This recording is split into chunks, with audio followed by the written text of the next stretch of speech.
اللہ تعالیٰ عنہ رات کا وقت ہے، چہرے پہ نقاب ڈال کے گلی میں گھوم رہے تھے۔ میں بھی گلی میں نکلتا ہوں، آپ بھی نکلتے ہیں، لیکن مقصود یہ ہے کہ ذرا پتہ کریں باہر کی ہوا کیسی ہے۔ مقصود یہ ہے کہ پتہ کریں کہ آج برگر کس دکان کا اچھا ہے، معلومات کریں کہ محلے کی سیاست کس رخ جا رہی ہے۔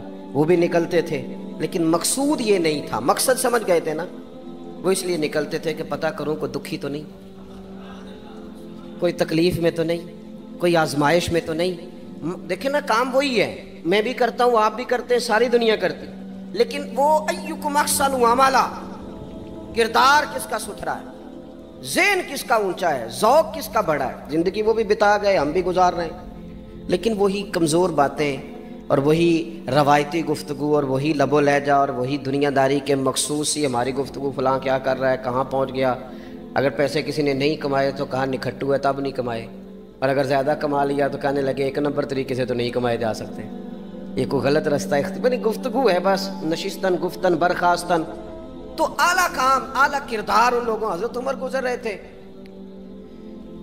تو غلام ساتھ تھا، ایک شخص کو دیکھا کہ مدینے کے باہر خیمہ لگایا ہوا ہے۔ بھئی خیریت ہے، یہاں خیمہ کو لگایا؟ کہنے لگا امیر المومنین سے ملنے آیا ہوں، رات ہو گئی تھی تو سوچا یہیں قیام کر لیتا ہوں، صبح ان سے ملوں گا۔ تو فرمایا اندر کسی کے درد سے کراہنے کی آواز آتی ہے۔ کہنے لگا میری بیوی ہے اور بچے کی ولادت کا وقت آ گیا، تکلیف میں۔ حضرت عمر دوڑے گھر گئے، اپنی اہلیہ سے کہنے لگے نیکی کمانے کا ارادہ ہے؟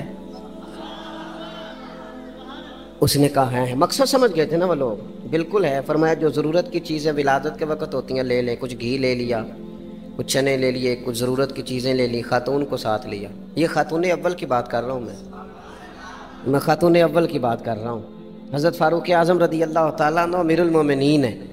حضرت عمر نے اپنی اہلیہ کو ساتھ لیا، جہاں وہ شخص تھا وہاں آئے، اہلیہ نے حضرت عمر کے ذمہ کام لگایا، آگ جلا لیں، یہ تیل لے لیں، فلاں فلاں چیز گھی میں ڈال لیں، بنانی شروع کر دیں۔ فاروق اعظم نے ہاتھ کے اندر پکڑا ہوا برتن، چمچہ، ڈوئی بھی آخ لی دے، پنجابی ہے نا ہم، تو وہ کام کر رہے ہیں، چلا رہے ہیں، آگ جلا رہے ہیں، خاتون اندر ڈیوٹی کر رہی ہیں۔ تو وہ شخص جو تھا نا جس کی بیوی تھی، وہ کہتا ہے میں 2-3 دفعہ کا غلام ادھر آ، فلانی چیز بتا۔ میرے ذہن میں یہ تھا کہ امیر المومنین نے کو بندہ کھڑا کیا آنے جانے والے مسافروں کا خیال کرے۔ میرے ذہن 2-4 دفعہ میں نے اپنے لفظوں میں بات بھی کہہ دی، لیکن جب اندر میرے بچے کی ولادت ہوئی تو اندر سے میری بیوی بولی اور حضرت عمر کی اہلیہ بولی اور بول کے کہنے لگی امیر المومنین مبارک ہو، آپ کے دوست کو رب نے بیٹا دیا ہے۔ وہ شخص کہتا ہے میں باہر کھڑا تھا، وجود تڑپ گیا، آنکھیں برس پڑی، کبھی نہیں رویا تھا پر کیفیت عجیب بن گئی۔ کوئی تقریر نہیں سنائی، کوئی اعلیٰ شعر نہیں انہوں نے پڑھا، میں نے جوں لے کر ان کے سر سے پاؤں تک دیکھا۔ میں نے کہا یہ وہی شخص ہے جس کا نام لیں تو کیسر و کسرا کانپ جاتے ہیں، یہ وہی شخص ہے۔ میں نے جمعے میں کہا تھا کہ روب کپڑوں کا نہیں ہوتا، روب تو دیانتداری کا ہوتا ہے۔ ہاں بڑا مال کما کے لوگوں نے بنائی ہوتی ہے کار کوٹھی، تو بندے کھڑے ہو کے کہہ دیتے ہیں 2 نمبر طریقے سے آیا ہے۔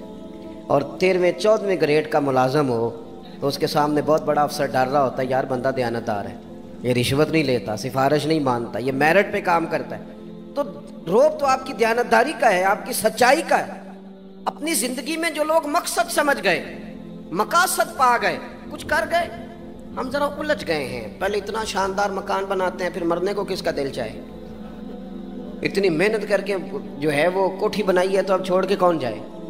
وہ تیار بیٹھے تھے، انہیں نبی کریم نے کہا تھا کن فی الدنیا کانک غریب او عابر السبیل، تم نے مسافروں کی طرح رہنا ہے۔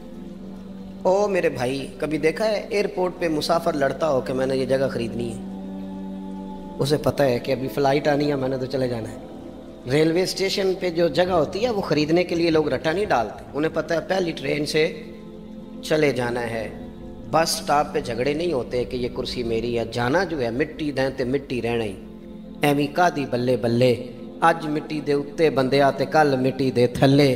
اتنا زیادہ مقصد نہیں نا جب سمجھتے تو بے چین ہے، بے قرار۔ بعض لوگوں نے اتنے پیسے جمع کر لیے کہ اتنے کھا نہیں سکتے، اتنی ضرورت نہیں، لیکن اس کے باوجود ہے کہ وہ دوڑ ختم ہونے کا نام ہی نہیں لے رہی۔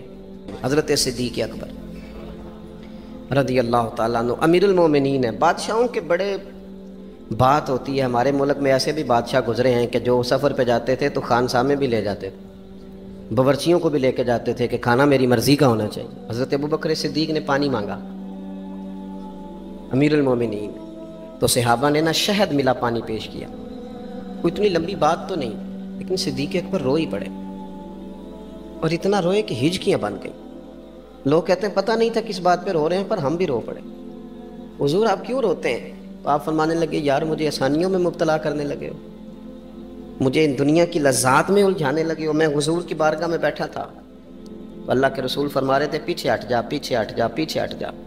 میں نے پوچھا حضور آپ کس کو کہہ رہے ہیں؟ تو حضور فرمانے لگے دنیا میرے پاس آئی تھی، وہ قریب کرنا چاہتی تھی مجھے، تو میں نے اسے کہا پیچھے ہٹ جا، میرے نیڑے نہ آنا، دور ہٹ جا۔ تو ہٹ تو گئی ہے، پر جاتی دفعہ کہہ گئی ہے سونیاں آپ تو بچ گئے ہیں، پر آپ کے بعد والے کیسے بچیں گے؟ تو مجھے سینے سے لگا لیں، گلے سے لگا لیں، مقصد اپنا سمجھیں، اعمال کا حسن پیدا کریں۔ اگر انسان کا مقصود مال کمانا ہے تو اگر مال مل گیا تو اس کے بعد پھر کیا کرے گا؟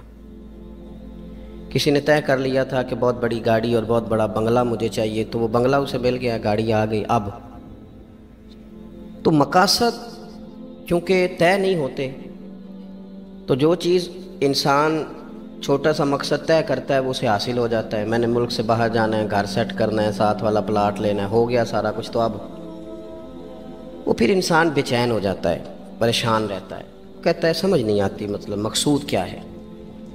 اللہ تبارک و تعالیٰ نے تو ایک تنکا بے مقصد پیدا نہیں کیا، اتنا سونا انسان کیسے بے مقصد پیدا کرتا؟ تو رب کریم نے ہمیں بتایا کہ مقصد تو تمہارا ہے، مقصد ہے الذی خلق الموت والحیات لیبلوکم ایکم احسن عملا۔ اس نے موت اور حیات اس لیے پیدا کی ہے تاکہ پتہ چلے تم میں اچھے عمل کون کرتا ہے، تم کس قدر زیادہ اپنے رب کی عبادت کرتے ہو، کس قدر زیادہ حسن اخلاق کا مظاہرہ کرتے ہو، کس قدر زیادہ لوگوں کی خدمت کرتے ہو، کس قدر زیادہ تم دین کی تبلیغ میں، اشاعت میں، ابلاغ میں، ترویج میں کردار ادا کرتے ہو۔ با مقصد تمہیں بنایا ہے، با مقصد اچھا ترین عمل تم میں سے کون کرتا ہے، اس لیے موت اور حیات پیدا کی تھی کہ تم نے ستھرے سے ستھرے اعمال، بہتر سے بہتر کردار، اعلیٰ سے اعلیٰ تمہارا انداز زندگی۔ دیکھیں ہم نے لوگوں کے ساتھ مل کے رہنا ہوتا ہے، بہت ساری چیزیں ایسی ہوتی ہیں کہ جو تکلیف کا سامان بنتی ہیں۔ اب انہی لوگوں کے ساتھ اللہ نے ہمیں مل کے رہنے کا حکم دیا، ان کے حقوق ادا کرنے کا حکم دیا، تو ساتھ ساتھ نا درگزر کا بھی کہا، معافی کا بھی کہا۔ جب انسان معافی کر دینے والا ہو جاتا ہے، درگزر والا ہو جاتا ہے، تو پھر وہ بڑا ہو جاتا ہے، بڑے دل والا ہو جاتا ہے، بڑے حوصلے والا ہو جاتا ہے، بڑے ضرب والا ہو جاتا ہے، اس کی زندگی حسین ہوتی۔ تو یہاں آئے تھے کچھ کام کرنے، وہ جو ہم نے مقصود بنائے تھے نا، مطلب اچھے کپڑے، اچھی دنیا داری، اچھی گاڑی، اچھا موبائل سیٹ، وہ چونکہ مقصود نہیں تھا تو ان چیزوں کے حصول کے باوجود بھی لوگ پریشان ہیں۔ مقصود یہ تھا کہ بہترین عمل، سونا عمل، اعلیٰ ترین عمل میرے رسول پاک صلی اللہ علیہ وسلم کے غلاموں نے نا وہ عمل کر کے دکھایا۔ اعلیٰ ترین مزاج رکھتے تھے اور اعلیٰ ترین خدمت، یعنی لوگ ان کا کردار دیکھ کے نا، کردار اور عمل دیکھ کے، ہم تو لمبی تقریریں کرتے ہیں، باتیں کرتے ہیں، بڑا کچھ بتانا پڑتا ہے، لیکن وہ بس تھوڑا سا نا لوگ ان کے پاس اٹھتے بیٹھتے تھے، آتے جاتے تھے۔ اتنی دوڑ ہے کہ آگے بڑھ کے اور لینا ہے، اور لینا ہے، حال میں مزید کا رٹا، وہ سمجھ گئے، ہم نا اڑے ہوئے ہیں۔ بہت سارے لوگ ایسے ہیں جنہیں صحیح بات کا پتہ چل گیا ہے، وہ فیصلہ کرنے میں دیر کر رہے ہیں، انہیں سمجھ آ گئی ہے کہ بہتر یہی ہے کہ میں وقت پہ مسجد آیا کروں، انہیں سمجھ آ گئی ہے بہتر یہ ہے کہ سویرے اٹھ کے نا واٹس ایپ بعد میں دیکھوں، پہلے قرآن پاک کی زیارت کر لیا کروں۔ سمجھ انہیں ہے، سمجھ ہے کہ باتیں زیادہ کرنے سے بہتر ہے درود و سلام زیادہ پڑھا جائے، پتہ انہیں ہے، فیصلہ ہی نہیں کر رہے، ارادہ نہیں بنا رہے، توجہ نہیں کر رہے۔ جب بہت زیادہ بندہ دنیا داری میں الجھ جاتا ہے نا، بہت زیادہ، آسانیاں تو بندے کو جینے نہیں دیتی۔ پہلے انسان کہتا ہے کہ موٹر سائیکل ہو جائے نا تو چلو سفر آسان ہوگا، پھر موٹر سائیکل کہتا ہے ٹائر 2 ہیں، 4 ٹائروں والی ہونا، چلو مہران ہی ہو جائے خیر ہے، لیکن مہران میں بیٹھتے ہی اسے خیال آتا ہے کہ اس کی تو سیٹیں تنگ ہیں، پھر اس سے بڑی گاڑی چاہیے۔ یہ روز دوڑ ہے، بانج فقیروں کسے نہیں ماریا، اے ہوئی چور اندر دا، یہ دوڑ ہے، یہ ختم۔ حضرت ابوبکر صدیق رضی اللہ تعالیٰ عنہ امیر تھے، ہمیں تو نا جی ایک سے ایک کھانا، اور آج یہ نہیں کھانا، آج میری مرضی کا کھانا، یہ میری مرضی کا، یہ میرے بچے کی مرضی کا، یہ فلانے کی مرضی کا، وہ خواہشات کا انبار۔ اور نفس بچے کی طرح ہوتا ہے، خواہش پوری کرو تو فوراً ہی دوسری بھی بتا دیتا ہے، دوسری پوری کرو تو تیسری کی بھی خبر دے دیتا ہے۔ ہم نا چونکہ الجھ جاتے ہیں، پھر وہ الجھاؤ ہمیں باہر نہیں نکلنے دیتا۔ اگر تھوڑا تھوڑا کر کے، میرا مطلب یہ ہے کہ زندہ رہنے کے لیے روٹی کھانی ہے نا۔ مثلا روٹی کا لطف کتنی دیر ہوتا ہے، جتنی دیر منہ میں چباتے ہیں، اس کے بعد ختم۔ تو کپڑا تو پہننا تھا بدن چھپانے کے لیے، اس میں وہ کدھر سے آ گئیں ساری کہانیاں جو آج بن گئیں۔ اور اتنے میں نے عجیب و غریب نظام دیکھا ہے کہ نوجوان ہے، اچھا بھلا سیاںا آدمی ہے، کپڑے اس نے تازے سلوائے ہیں، اور 99 لوگوں نے کہا ہے صحیح لگ رہا ہے، تو صرف ایک نے کہا نہیں ٹھیک لگ رہا، وہ پریشان ہو جاتا ہے، کہتا بھی اس کا کچھ کروں۔ کیوں؟ اس لیے کہ یہی سارا مقصود سمجھ لیا ہے، کپڑے پہننا، اسی میں الجھ جانا۔ میں اکثر دوستوں سے کہتا ہوں، میں خود کسی دوسرے کی بات نہیں کرتا، بہت زیادہ عمر نہیں میری، میں خود جایا کرتا تھا، شادی کوئی آ گئی تو 2-3 دن پہلے ابا جی کہتے تھے پرانے جوتے کچھ گنڈوا لا، کچھ پالش کرا لا، توڑے میں ڈال کے جانا موچی کے پاس، اس نے کچھ سیٹ کر دینے۔ اب کہاں رہ گیا جی یہ کام، چھٹی نہیں ہو گئی، اب کون سا ایسا سلسلہ ہے؟ وہ جو کہیں سے کپڑا تھوڑا پھٹ جاتا تھا نا، تو اماں اس کو اس طرح پیوند کراتی تھی کہ ڈیزائن بھی بن جاتا تھا اور کام بھی چل جاتا۔ کدھر گیا وہ دور؟ لیکن تکلیف دیکھ لیں آج پہلے سے زیادہ ہے، لڑائی پہلے سے زیادہ ہے، آزمائش پہلے سے زیادہ ہے۔ کیوں؟ جتنی بھی خواہشات آپ بڑھاتے جائیں گے نا، مقصد فوت ہوتا جائے گا۔ جتنی بھی مقصود سفر کرنا ہے، گاڑی دکھانا تو مقصود نہیں نا، لیکن ہمیں وہ والی گاڑی چاہیے کہ لوگ ایک دفعہ انگلی منہ میں ڈالیں کہ وہ اس گاڑی پہ بیٹھا ہوا ہے۔ ہم مقصد سے پیچھے ہٹیں گے جب پھر تکلیف میں آئیں گے، پھر آزمائش۔ زندگی میں ہم نے جو چیزیں مینج کی ہیں وہ ساری دوسروں کے لیے ہیں، ہمارے لیے کوئی شے بھی نہیں۔ ولیمے پہ گئے تاکہ برادری راضی ہو جائے، تعزیت کے لیے گئے تاکہ محلہ راضی ہو جائے، فلانا کام کیا تاکہ لوگ جو ہیں وہ میرے حق میں ہو جائیں۔ ساری زندگی دوسروں کے لیے جی کے گزار دی، اور آپ نے 99 نیکیاں کی، ایک خامی آئی تو لوگ تو وہ تھے جو پھر بگڑ گئے۔ بہتر نہیں بندہ رب کو ہی راضی کرے۔ واللہ ورسولہ احق ان یرضوا، اللہ اور اس کے رسول کا زیادہ حق ہے کہ انہیں راضی کیا جائے، ان کا زیادہ حق۔ اپنی زندگی میں معاملات کو ترتیب دیں، ایک مخصوص ذہن بنائیں، اتنا سویرے قرآن شریف پڑھنا ہے، اتنا درود پاک، اور یہ راز ہو ہمارا اور ہمارے رب کا، یہ راز ہو، اتنی دیر مصلی پہ بیٹھنا ہے۔ میرے ایک دوست ہیں ڈاکٹر صاحب، میں بیٹھا تھا تو وہ ایک شخص کو کہہ رہے تھے تیرے دل میں کچھ باتیں ہیں نکال دے تاکہ تیری ٹینشن ریلیز ہو جائے، تیری صحت ٹھیک ہو جائے گی۔ تو بندہ کہہ رہا تھا اچھا ٹھیک ہے ڈاکٹر صاحب۔ تو میں نے کہا کہ اگر آپ اجازت دیں تو ایک بات میں بھی کر لوں؟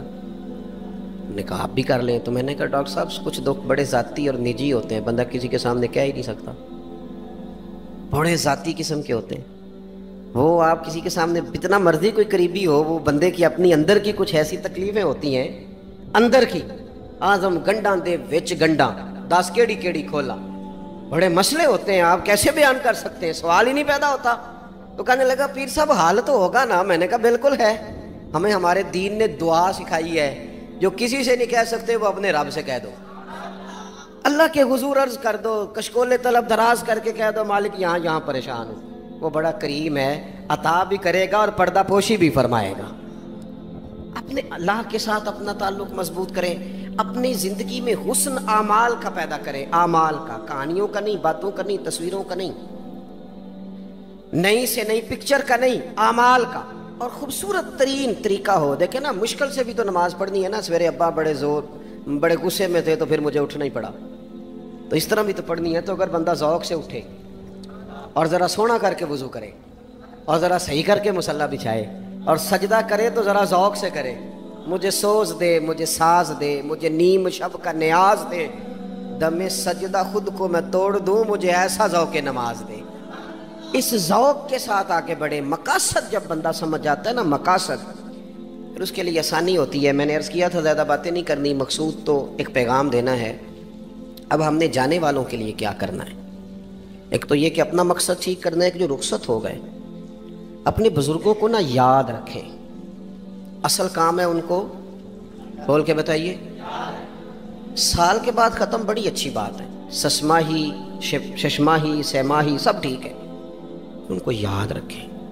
حضور نہ یاد رکھتے تھے، اپنی والدہ کا ذکر کرتے تھے، اپنے والد کی بات کرتے تھے، اپنے دادا کا ذکر کرتے تھے، اپنے جانے سیدہ خدیجہ الکبریٰ رضی اللہ تعالیٰ عنہ وصال کر گئیں تو حضرت عائشہ کہتی ہیں حضور اکثر گھر میں ان کا ذکر کرتے ہیں۔ اپنے بزرگوں کو یاد رکھیں، ان کا ذکر کریں، ان کو نا والد کے لیے نا والد ہونا شرط ہے، پی ایچ ڈی ہونا شرط نہیں۔ والد کے لیے والد ہونا شرط ہے، مفتی ہونا شرط۔ والد ان پڑھ بھی ہو تو بچے کو سمجھانے کا سلیقہ سے اللہ اسے عطا کاری دیتا ہے۔ ماں بالکل ان پڑھ بھی ہو تو بچوں کو سمجھانے کا طریقہ اللہ اسے ان سے سیکھیں۔ میرے والدہ اور والدہ دونوں اپنا نام نہیں لکھ سکتے تھے، تو میں اپنے دوستوں سے کہتا ہوں مجھے کبھی موقع ملے تو میں کئی جلدوں میں کتاب لکھ سکتا ہوں اپنے ماں باپ، اس لیے کہ وہ جو ہمیں سکھا گئے، جو بتا گئے، وہ انہی کا خاصہ تھا۔ تو اپنے ایک تو جانے والوں کو یاد رکھیں، دوسرا ان کے لیے دعا کریں تو درد سے کریں، سونی کر کے کریں، صحیح کر کے کریں، اکیلے بیٹھ کے کریں۔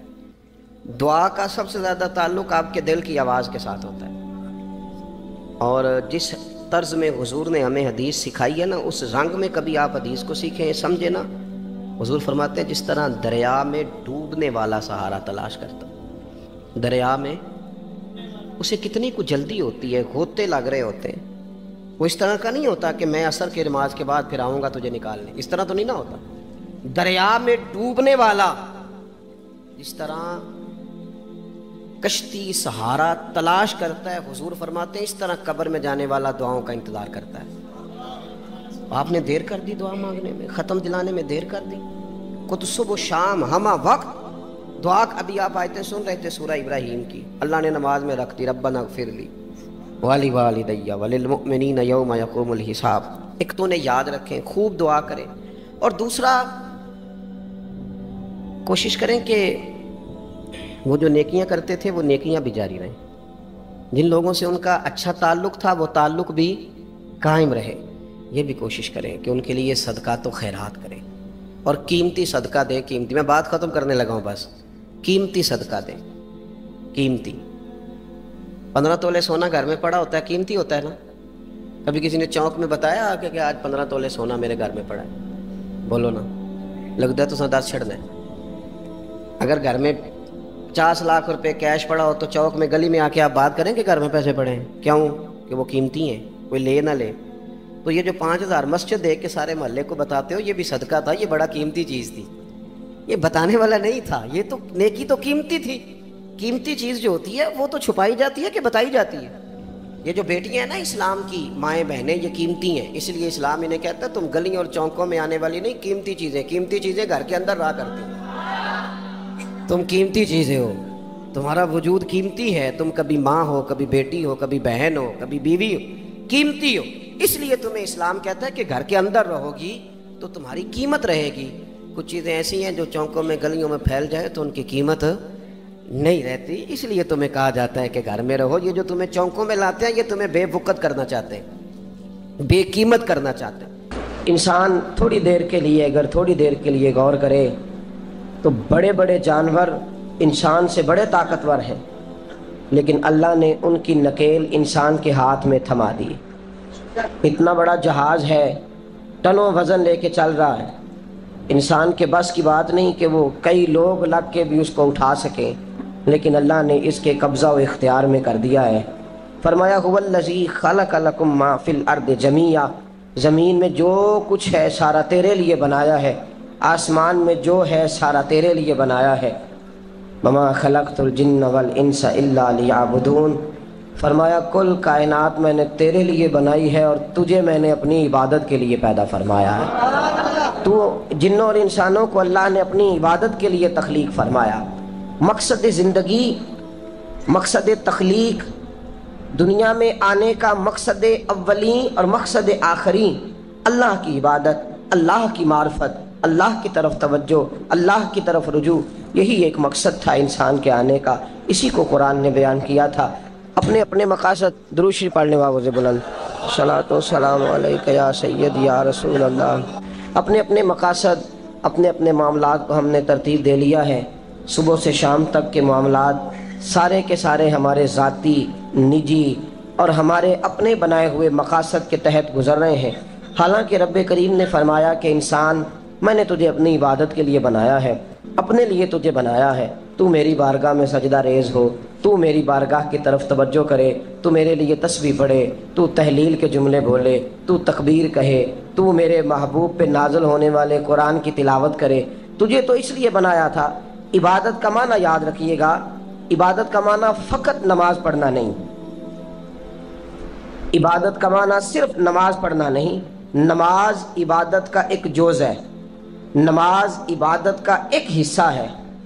عبادت نماز پڑھنے کا نام نہیں، عبادت روزہ رکھنے کا نام نہیں، عبادت صرف اور صرف حج کرنے کا نام نہیں، فقط ذکر فکر کرنا عبادت نہیں، بلکہ اللہ کا حکم ماننے کا نام عبادت ہے۔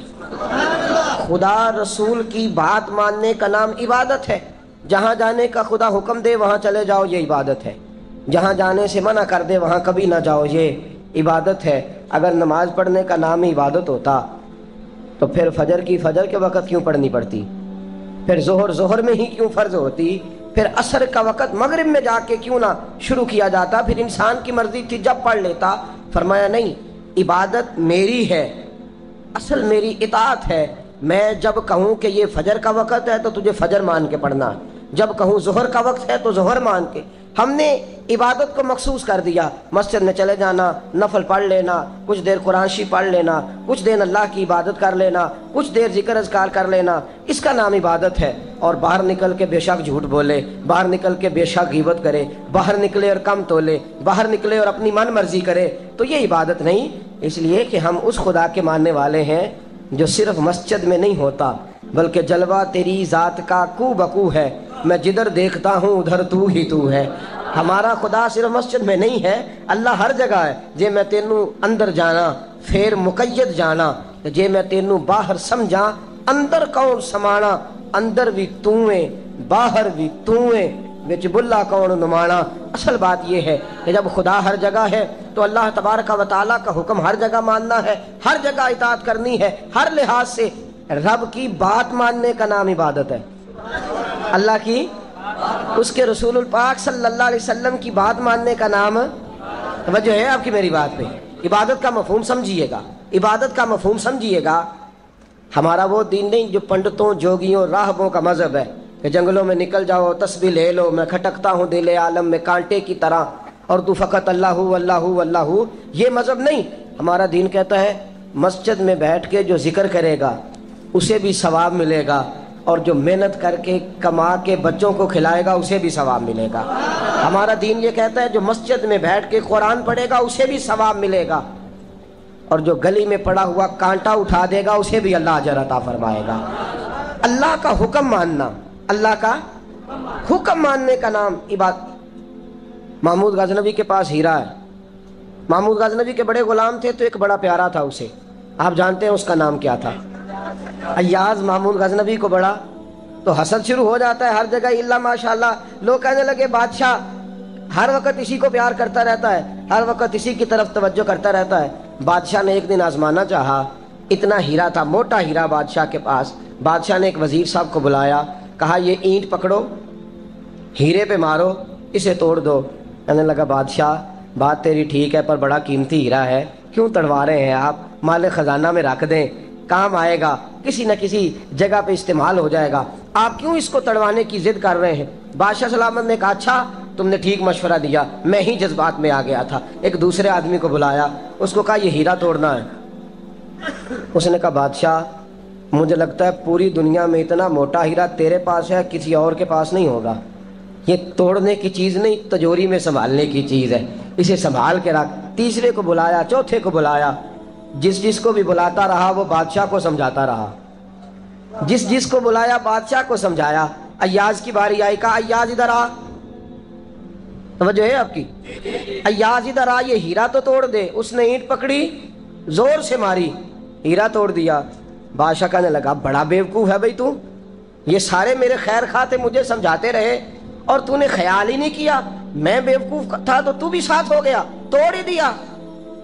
کہنے لگا بادشاہ غلطی ہو گئی، مجھ سے غلطی ہو گئی، مجھے نہیں توڑنا چاہیے۔ اس نے کہا اچھا چل چھوڑ، ایک بات بتا، تیرے سامنے جو سب مجھے مشورے دے رہے تھے تو نے کیوں نہیں دیا؟ میں نے تجھے کہا توڑ دے، کیا لفظ ایاز نے کہے، کمال کر دی۔ کہنے لگا بادشاہ میرے دل میں خیال آیا ہیرا ٹوٹتا ہے تو ٹوٹ جائے، میرے بادشاہ کا حکم نہیں ٹوٹنا چاہیے۔ یہ ٹوٹتا ہے تو ٹوٹ جائے، یہ کرچی کرچی ہوتا ہے تو ہو جائے، خزانہ خالی ہوتا ہے تو ہو جائے، لیکن میرے مالک کا حکم نہیں ٹوٹنا چاہیے۔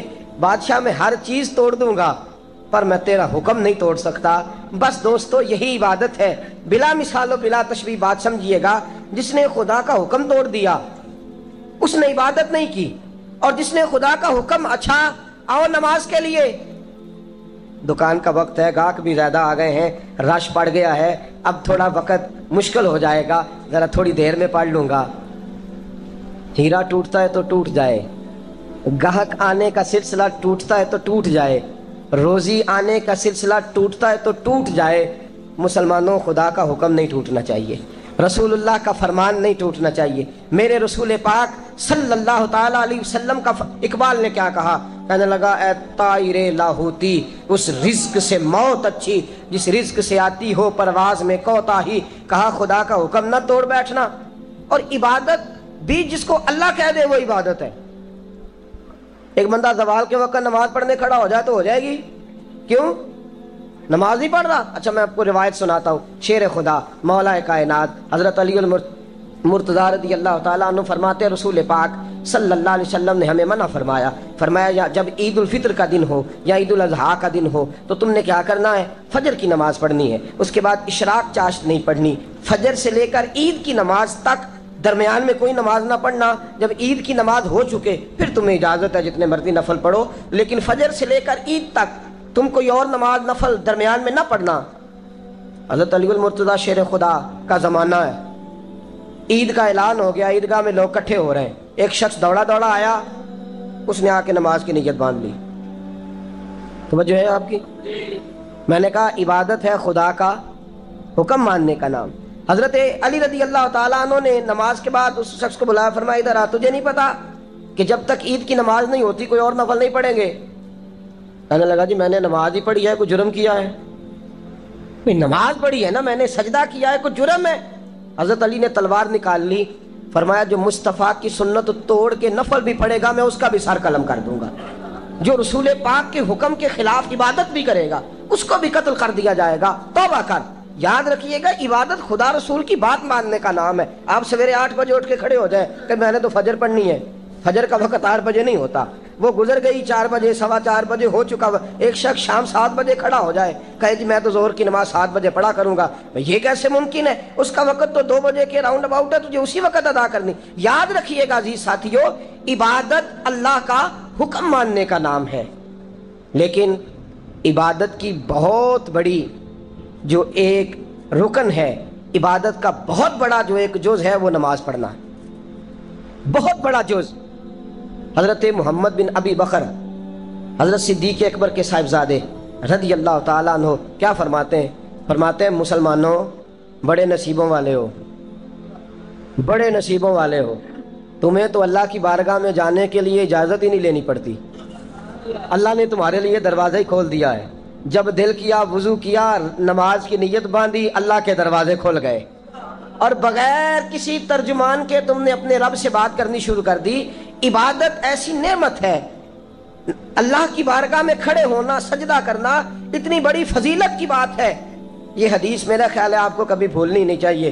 سید عالم نور مجسم شفیع معظم صلی اللہ علیہ وسلم نے فرمایا بتاؤ اگر کوئی کسی کے گھر مہمان جائے تو میزبان اس کے ساتھ کیا سلوک کرے گا؟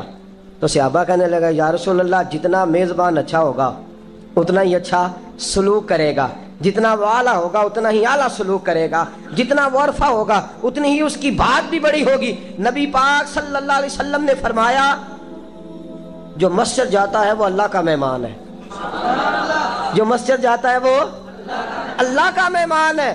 فرمایا میزبان کے ذمے ہے کہ مہمان کے اوپر رحمت کرے، کرم کرے۔ فرمایا جب تو مسجد جاتا ہے تو خدا بھی رحمتوں کے دروازے کھول دیتا ہے، اللہ تیرے لیے فضل کے دروازے کھول دیتا ہے۔ نبی پاک صلی اللہ تعالیٰ علیہ وسلم نے فرمایا جب تو اپنے گھر سے مسجد جانے کے لیے ابھی نکلتا ہے، ابھی تو گیا نہیں، ابھی تو نکلا ہے، فرمایا تو نے سیدھا پیر اٹھایا ہے تو تیرا ایک درجہ بلند ہو گیا ہے، تو نے الٹا قدم اٹھایا ہے تو تیرا ایک گناہ معاف ہو گیا ہے، پھر تو نے سیدھا قدم اٹھایا ہے تو تیرا ایک درجہ بلند ہو گیا. اپنی اپنی طبیعت ہے نا. حضور نے حدیث سنائی. حضرت سیدنا اسید بن حذیر رضی اللہ تعالیٰ عنہ دیہاتی آدمی تھے. مسجد نبوی سے دور گھر تھا. مسجد آنے جانے کے لیے گدھا رکھا ہوا تھا. گدھے پہ بیٹھ کے مسجد آتے تھے, نماز پڑھ کے اسی پہ بیٹھ کے لوٹ جاتے تھے.